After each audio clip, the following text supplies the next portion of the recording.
చెల్లి మరీ దారుణంగా ఉంది. ఏం చేసింది? పొద్దున నేను స్నానం చేసి డ్రెస్ మార్చుకుంటా ఉంటే దొంగతనంగా చూడడం కాకుండా నా ఒంటి మీద ఉన్న లుంగి లాగేసి నా తమ్ముడిని చూసేసింది. మొత్తం చూసేసిందా? చూడాలని ట్రై చేసింది. కనపడకుండా చాలా కష్టంగా నా తమ్ముడిని కవర్ చేసుకున్నా. చూపిస్తే ఏం పోయేది? ఎవరు పడితే వాళ్ళకి నా తమ్ముని చూపిను. వాడికి చాలా సిగ్గు. మరి అంతలా సిగ్గుపడితే అమ్మాయిలతో కష్టం అని చెప్పు నీ తమ్ముడికి. నా తమ్ముడికి నేను ఏదో చెప్పుకుంటా. నీ చెల్లికి జాగ్రత్త చెప్పు. అంటే మీదికి వస్తుంది. అదంతే, అలానే వస్తుంది. మంచి ఆంబోతం చూసి గట్టిగా దింపాలి. ఎప్పుడు చూసినా వాళ్ళది దింపాలి వీళ్ళది దింపాలి అనడమే గాని నీ దింపవా? నాది దింపడానికి టైం పడుతుంది. ఎంత టైం పడుతుంది? ఓపిక పట్టాలి. నాకు అసలు ఓపిక లేదు. వెళ్ళామా, పట్టామా, పెట్టుకున్నామా, ఇదే నా పాలసీ. చాలా మంచి పాలసీ. ఇదంతా మీ అక్క ట్రైనింగేనా? నన్ను లాగుతావేందో.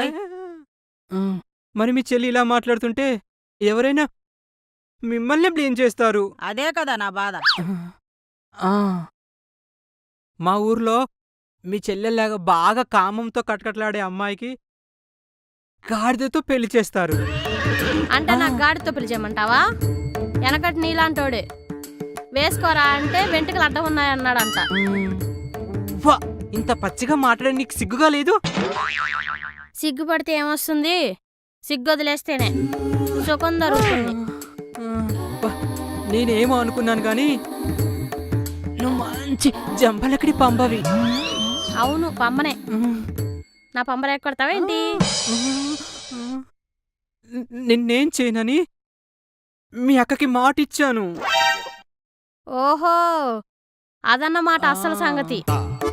నేనెంత రెచ్చగొట్టినా రెచ్చిపోకుండా ఇందుకు ఆగుతున్నావు అన్నమాట. అవును, అందుకే ఆగుతున్నాను. నీలా ముడుచుకుపోయిన పావుని గుసలు కొట్టేలా చేస్తే ఆ కిక్కే వేరబ్బా. నువ్వెంత ట్రై చేసినా నా పాము బుసలు కొట్టదు, కొట్టనివ్వను. చూస్తా నీ పాము ఎందుకు బుస కొట్టదు. జీవితాంతం చూసినా నీ కళ నెరవేరదు. ఇలాంటి ఛాలెంజ్ చేస్తేనే నా ఈగో హట్ అయ్యి ఎలాగైనా నీ పావును బుసలు కొట్టేలా చేస్తా. నీ ఇష్టం వచ్చినట్టు చేసుకో. చెప్పా.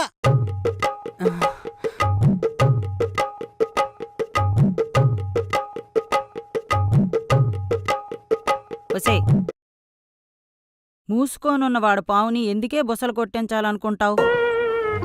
బుసు కొట్టాక ఆ పాము సైజు ఎంతుందో చూడాలని. చిచ్చి, నీకు అక్కగా పుట్టినందుకు నాకే సిగ్గేస్తుంది. నీ సంగతి పక్కన పెట్టు. వాడిని ఎలాగో అలాగెళ్ళి వాదార్చు. సరే అక్క, వాడిని మెల్లగా లొంగ తీసుకుని వాడి పావును బుసలు కొట్టిస్తా. ఛాలెంజ్లో గెలుస్తా. ఛీ.